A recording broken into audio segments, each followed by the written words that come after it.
Hi dears, ഇന്ന് നമ്മൾ വളരെ സിമ്പിളായിട്ട് ഉണ്ടാക്കിയെടുക്കുന്ന നത്തൽ മുളകിട്ടിട്ടുള്ള ഒരു കറിയാണ് കേട്ടോ. അപ്പോൾ വളരെ എളുപ്പത്തിൽ നമുക്കിത് ഉണ്ടാക്കിയെടുക്കാൻ വേണ്ടി പറ്റും. അപ്പോൾ അതിന് വേണ്ടിയിട്ട് ഞാനിവിടെ നത്തൽ നന്നായിട്ട് കഴുകി വൃത്തിയാക്കി എടുത്തിട്ടുണ്ട്. നമ്മളിവിടെയൊക്കെ ഈ ഒരു നത്തോലി മീനിന് നത്തൽ എന്നാണ് കേട്ടോ പറയാറ്. അപ്പോൾ അതുപോലെ തന്നെ ഞാൻ പറഞ്ഞതാണ്. ഇനി ഇതിലേക്ക് പകുതി പീസ് സവാള ചെറുതായിട്ടൊന്ന് അരിഞ്ഞിട്ട് കൊടുക്കുന്നുണ്ട്. അതുപോലെ തന്നെ ഒരു തക്കാളി അരിഞ്ഞിട്ട് ചേർത്ത് കൊടുക്കുന്നുണ്ട്. ഇനി ഇതിലേക്ക് ഒരു പച്ചമുളക് കീറിയിട്ട് കൊടുക്കുന്നുണ്ട്.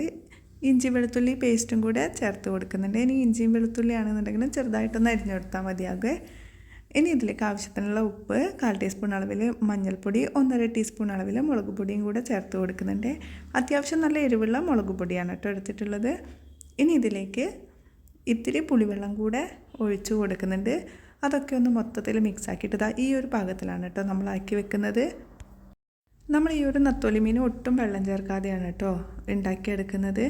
അപ്പോൾ ഇതിനി ലോ ഫ്ലെയിമിൽ വെച്ചിട്ട് നമ്മൾ ഒരു 10 മിനിറ്റ് ഒന്ന് ഇതേ രീതിയിലൊന്ന് അടച്ച് വെച്ചിട്ട് വേവിച്ചെടുക്കാൻ കേട്ടോ ചെയ്യുന്നത്.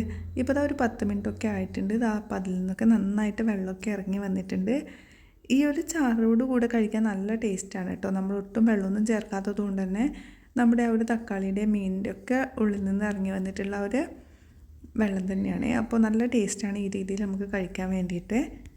നമ്മളിതിൽ 1 ടേബിൾ സ്പൂൺ അളവിൽ വെളിച്ചെണ്ണയാണ് കേട്ടോ ചേർത്ത് കൊടുക്കുന്നത്. അതുപോലെ തന്നെ ഇത്തിരി കറിവേപ്പിലയും കൂടി ഇട്ട് കൊടുക്കുന്നുണ്ട്.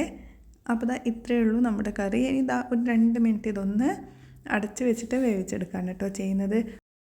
ഇപ്പോൾ നമ്മുടെ കറിയൊക്കെ ഇവിടെ റെഡി ആയിട്ട് വന്നിട്ടുണ്ട് കേട്ടോ. ഇനി നമുക്ക് ഫ്ലെയിം ഓഫ് ചെയ്യാം. അപ്പോൾ ഇത്രയേ ഉള്ളൂ. വളരെ സിമ്പിളായിട്ട് നമുക്ക് ഉണ്ടാക്കിയെടുക്കാൻ വേണ്ടിയിട്ട് പറ്റുന്ന നത്തോലി കറി തന്നെയാണ്.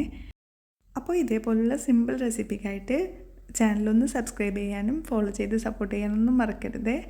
വീഡിയോ കണ്ട് ഇഷ്ടമാണെങ്കിൽ ആ ലൈക്ക് ബട്ടൺ ഒന്ന് പ്രസ് ചെയ്യാൻ കൂടെ മറക്കല്ലേ. അപ്പോൾ മറ്റൊരു നല്ലൊരു വീഡിയോ ആയിട്ട് നമുക്ക് വീണ്ടും കാണാം. താങ്ക്